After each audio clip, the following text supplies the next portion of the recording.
প্রিয় দর্শক, আসসালামু আলাইকুম। সহিহ তিরমিজির পঞ্চম খণ্ড, হাদিস নাম্বার 2980, বাংলা অনুবাদ। ইবনে আব্বাস রাদিয়াল্লাহু তাআলা আনহু হইতে বর্ণিত, তিনি বলেন, ওমর রাদিয়াল্লাহু তাআলা আনহু রাসূল সাল্লাল্লাহু আলাইহি সাল্লাম নিকট এসে বললেন, হে আল্লাহর রাসূল সাল্লাল্লাহু আলাইহি সাল্লাম, আমি ধ্বংস হয়ে গিয়েছি। তিনি বললেন, কিসে তোমাকে ধ্বংস করলো? ওমর রাদিয়াল্লাহু তাআলা আনহু বললেন, রাতে আমার ও বাহনটি উল্টো করে ব্যবহার করেছি, পিছনের দিক হইতে সহবসবাস করেছি। বর্ণনাকারী বলেন, রাসূল সাল্লাল্লাহু আলাইহি সাল্লাম কোনো জবাব দিলেন না।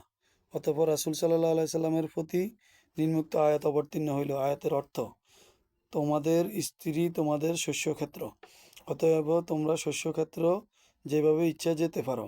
সূরা আল বাকারা 223 নম্বর আয়াত। সামনের দিক হইতে অথবা পিছনের দিক হইতে জননীন দিয়ে সঙ্গম করতে পারো, তবে মলধারে অথবা ও হাইজ অবস্থায় সহবসবাস থেকে বিরত থাকো। হাদিসটি হাসান। আদাবু জিফা কিতাবে 28 ও 29 রয়েছে। আবু ঈসা হাদিসটিকে হাসান বলেছেন।